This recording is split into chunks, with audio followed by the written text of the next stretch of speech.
अब चलते हैं न्यूमेरिकल नंबर 10 की तरफ, जिसमें हम लोग मुख्तलिफ इंटरनल एनर्जीज को फाइंड करेंगे। A system absorbs 1176 जॉल of heat. एक सिस्टम 1176 जॉल हीट को एब्जॉर्ब करता है। एट द सेम टाइम क्या कर रहा है, 352.8 जॉल ऑफ एक्सटर्नल वर्क। हम लोगों ने फाइंड करना है internal energy of the system को।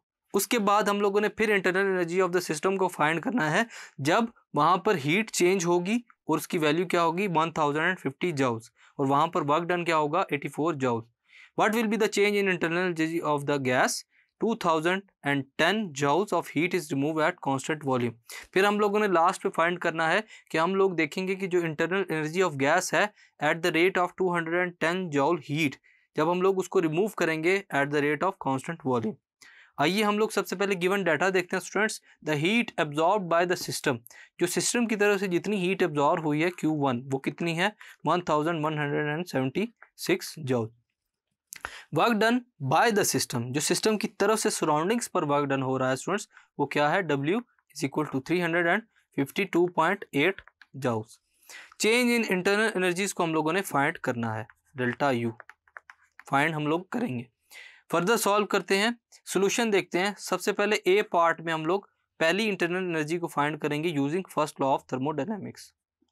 First law of thermodynamics, first law of thermodynamic क्या है स्टूडेंट्स हमारे पास, delta U is equal to Q1 minus W।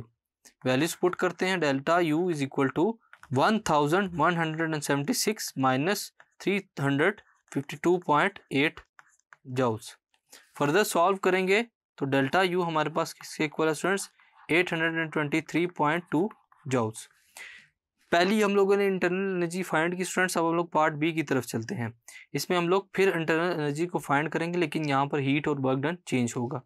So the heat absorb by the system Q2, यहाँ पर जो हीट अब्जॉर्ब हो रही है वो Q2 कहलाएगी, और वो कितनी 1050 joules.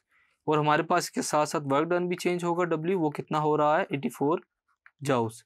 Change in internal energy हम लोगों ने फाइंड करना है, डेल्टा U। फार्मूला है हमारे पास according to first law of thermodynamics, delta U is equal to Q2 minus W। Delta U will be equal to, values को पुट करेंगे Q2 की जगह 1050 माइनस 84 जॉल्स। फर्दर सॉल्व करेंगे तो हमारे पास जो डेल्टा U है वो कितना आएगा स्टूडेंट्स 966 जॉल्स।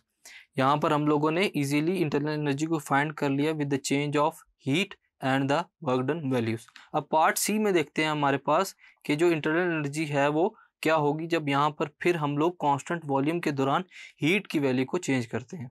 सी पार्ट में क्या होगा, the heat rejected from the gas, gas से हीट अब रिजेक्ट हो रही है जिसको हम लोग Q3 का नाम देते हैं, जो किसके इक्वल है minus 210 joules. Change in internal energy को हम लोगों ने फाइंड करना है विच इज U।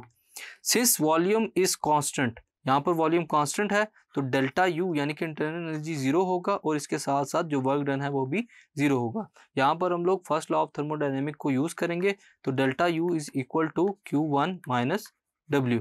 फर्दर इसको सॉल्व करेंगे तो हमारे पास जो इंटरनल एनर्जी आएगी स्टूडेंट्स वो क्या होगी minus 210 minus 0 joules. So internal energy U will be equal to minus 210 joule. So students in numericals के साथ यहाँ पर आज आपका ग्रेड 11 का लास्ट चैप्टर भी खत्म होता है, और इसी के साथ साथ हम लोगों ने यहाँ पर कंप्लीट किया ग्रेड 11 का last chapter. So students hope so कि आपको जो ग्रेड 11 के तमाम चैप्टर्स हैं वो समझ आ गए होंगे। इंशाल्लाह आपसे मुलाकात होगी ग्रेड 12 में। मैं हूँ उसामा बिन कमर, आपका फिजिक्स इंस्ट्रक्टर tutoria.pk से। Hope you are doing well. अल्लाह हाफिज़।